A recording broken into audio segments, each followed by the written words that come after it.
So let's go ahead. So first of all, you've got your staff. You took that hit, and the guy's kind of like landed the hit, and he's kind of, ooh.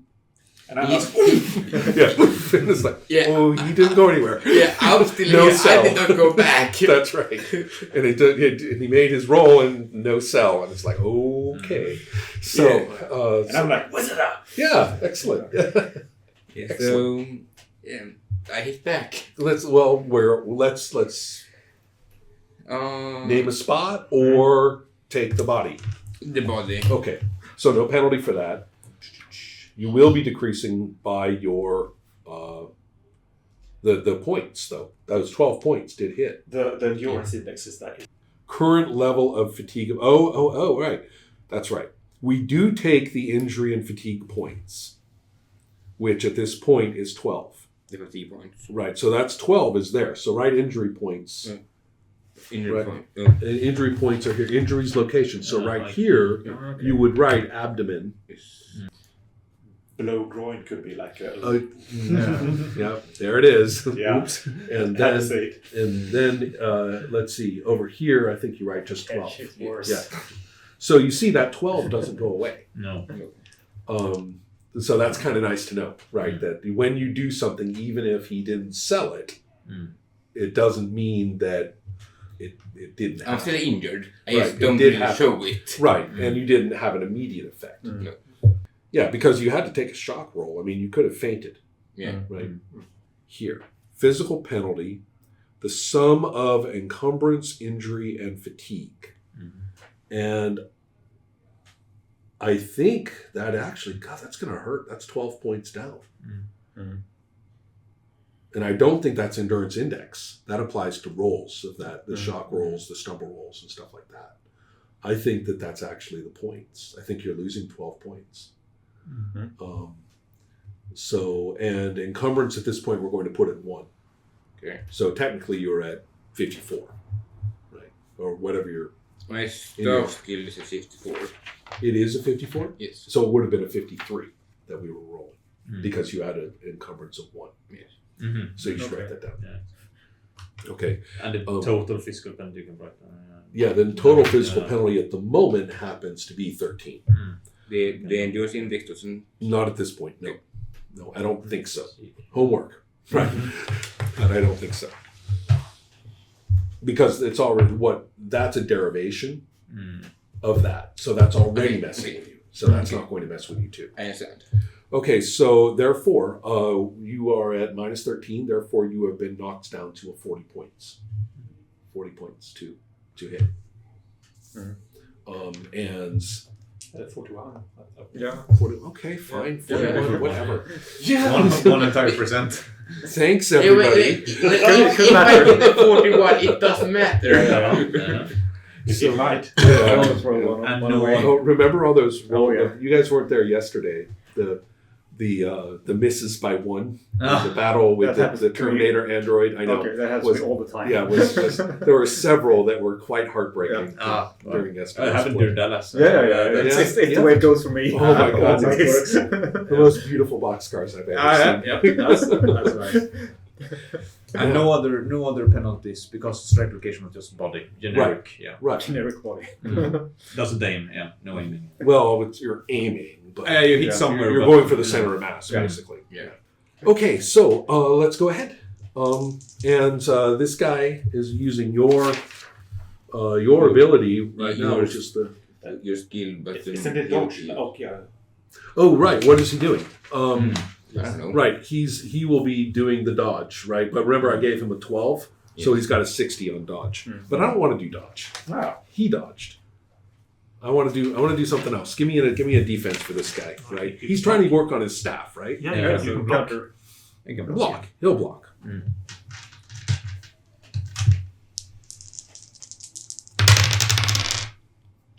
That is a marginal failure. And I got a marginal failure as well. Yeah. But did you? And neither of us is critical. Yeah. That's just a block. Okay. Which means weapon damage roll. What? That's strange. Block weapon damage roll. What? Okay. Yeah. Yeah, We have to see what happens to the. We have to see what happens to the weapon. Right. Okay. Weapon damage check occurs. The weapon with the lowest quality must check for damage first. If they're equal, the attacker checks first. So he's going to, and then the second one checks only if the first one is damage. Roll 3d6 against weapon quality. If it exceeds weapon quality, so 12 or higher, then the weapon is destroyed in terms of combat effectiveness. That's very brutal, actually. Yeah. Yeah. Uh-huh. Wow. Yeah. Surely you didn't need that stuff. So he blocked. Right. So basically, you blocked well enough. Or I hit. oh, you were hitting. Yeah. Oh, it's your staff. Yeah, it just Oh, exploded. okay. I hit so hard my stat broke. It takes Got really mad. Yeah. And so his staff doesn't take damage because yours gave. And you see that's the problem. You're in it. That makes sense. If you're inexpert, you're not hitting well enough to protect your own weapon, right? So a marginal success might not have done very much damage, but it wouldn't have threatened your weapon. So okay. So anyway, yes, the guy who paired the two of you up is going to separate you and kind of give you a "don't get so excited" look. I know of the weapons train. and points out, right? You know, he might even take the staff and show the footwork that would have actually been a more effective strike or something like that, and that way the weapon wouldn't have been compromised. So everybody's going, I really like these small details. yeah. So, and I know we're kind of quote wasting time, but I'm kind of feeling it a little bit, right? This easing into this game is worth it. Not at all. Anything you two want to do in terms of interacting, and you are at loose ends right now. Because you're the one who actually has fourth watch. You can do whatever you want. Yeah, because I spent last watch talking to these the Evonians, and my intention was originally to seek up the alchemist, but he has left, as I understand it. Right. Yeah, he left when I was talking to the other people. So my second thought is to, and this is the fourth watch. It's late in the afternoon, right? Late afternoon. No, this is actually just afternoon. Right. Yeah. So this is actually a very active time, really. Yeah. A number of people are eating, but in particular, though, there's something that that Dafid will join you, and that's when you'll find out that. But that makes sense. That Petrain has left. Right. Yeah, exactly. But that makes it. I should instead of seeking out the alchemist who has left, I seek out my employer, merchant, and ask for what's going on, what's happening today. Because I don't think I've spoken to him I haven't spoken to him today. I think maybe in the morning or something like that. Update on. I think you had been told. You knew what your job was for the day. Yeah. You'd been told yesterday. Yeah. So I think that in this case, this is the first time, and he will say. That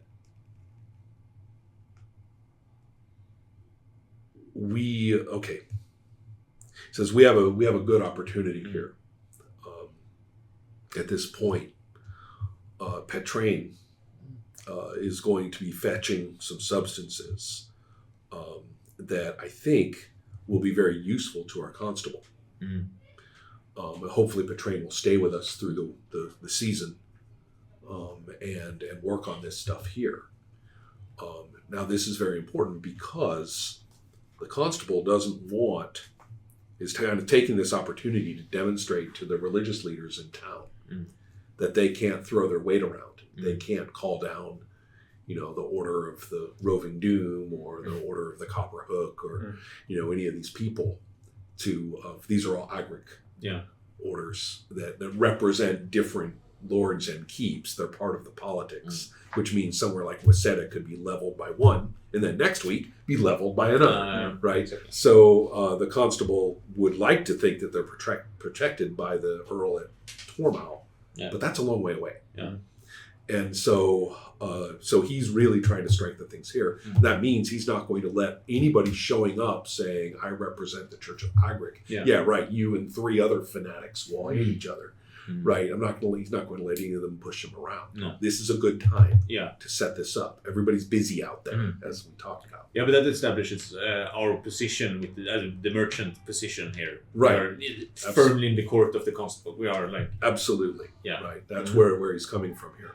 So I just want can you go and find out a little bit about, I didn't get a chance to oversee Petrain taking off, leaving, and I don't know who he's with. That makes me a little nervous. Let's find out a little bit about that. Exactly. And I'm also kind of keeping my relationship with him a little bit quiet at this point. So you need a handler. Right. Handler, yeah. And that should be the lunch, I suppose, or the midday meal. Yeah, so it should be able to go out afterwards, out in the city. I suppose there's a sort of small marketplace, which is another task that seems reasonable for a merchant to be doing. So like, sort of look around in the marketplace, like try to catch up on what's going on in the latest news, and sort of especially what's happening with this sort of the recent traveler, and also like the general mood, if it has changed. I know generally it's bad, but like, has there been any other developments during the day? Like, I should know about them. Okay. Well, the only important thing that's worth pointing out, and this is fairly easy, so I don't think the roll is involved, is that the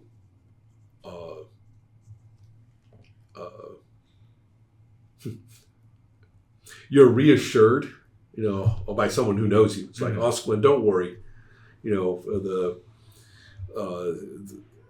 We've got eyes on him, and he's a representative of Morgrath. So remember, Morgrath is worshipped openly in this part of the world, and basically what he's saying is, we've sent somebody very ruthless along to take care of anything that needs taken care of. And so that may or may not be good news. You were just told, we don't want the priest pushing us around. And Morgrath is not as political and militant as Agric. But in a way, it's worse. They are capable of random shit. Yeah, you're all welcome in acts of violence. So that's kind of a mixed blessing, right? Really? Yeah, exactly. Right. And I don't believe it's in my position to go out alone in this sort of the environment and look for them. No, I'm not going to do that. But I might, in a way, if there is an opportunity, turn to these sort of Evonians who might owe us, and sort of put a couple of favors maybe for letting them stay and everything, and just inform them that if you see this person, I can't actually describe him, but you should recognize him when he comes around. Which one?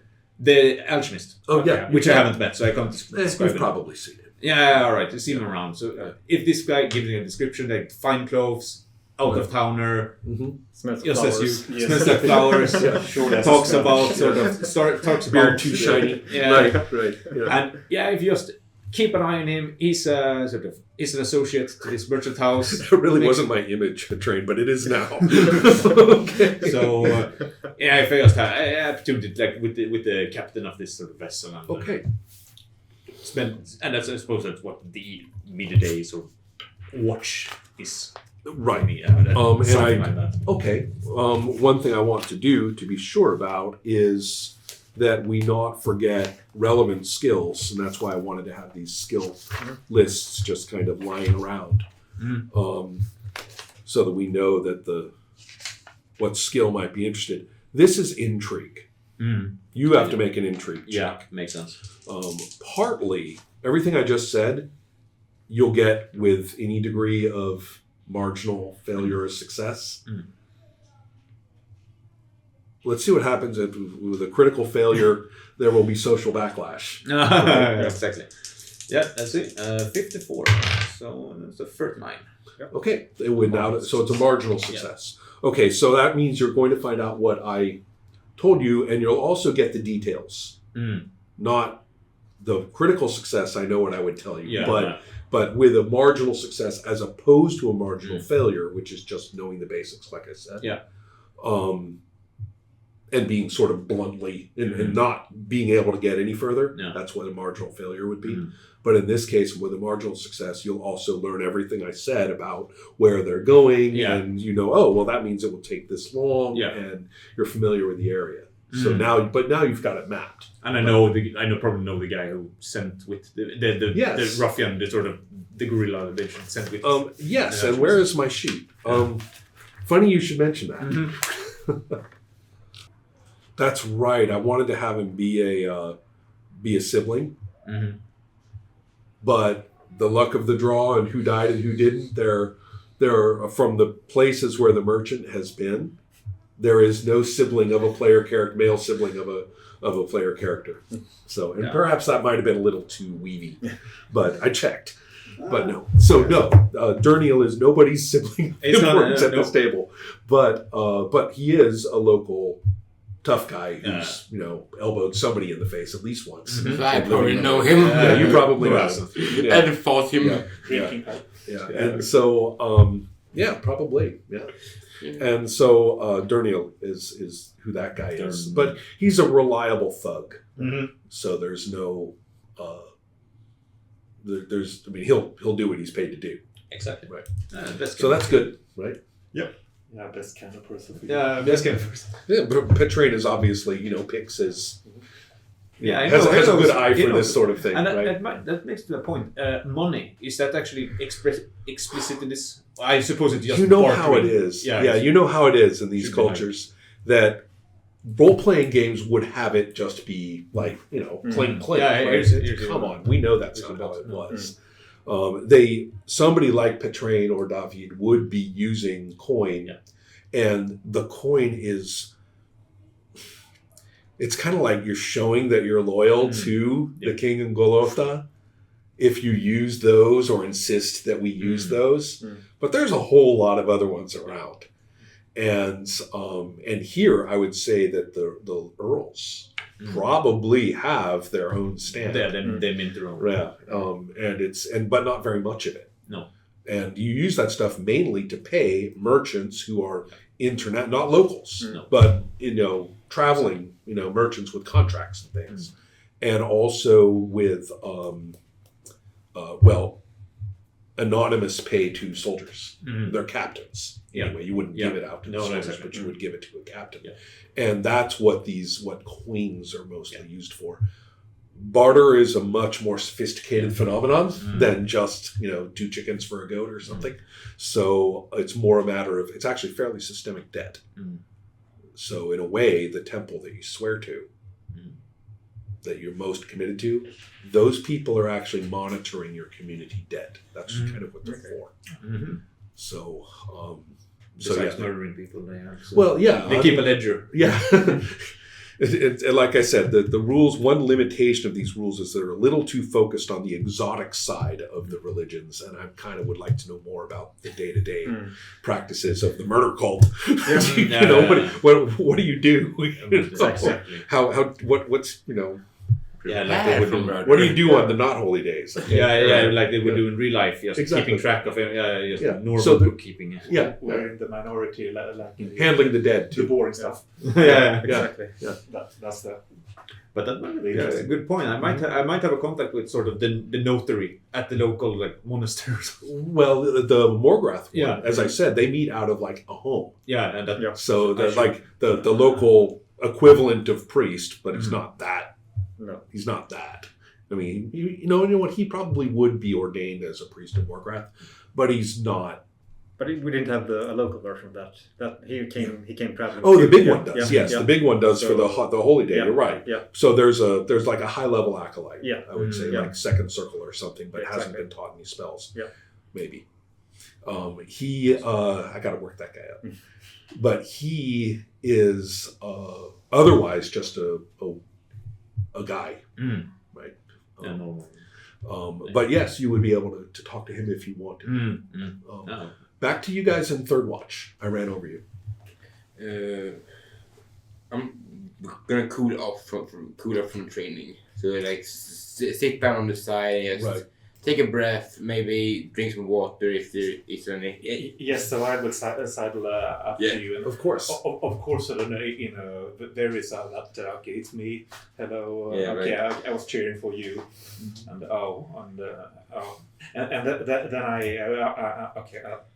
I'm a chatty fellow, but I'm trying to figure out what the constable knows about the ship that was lost.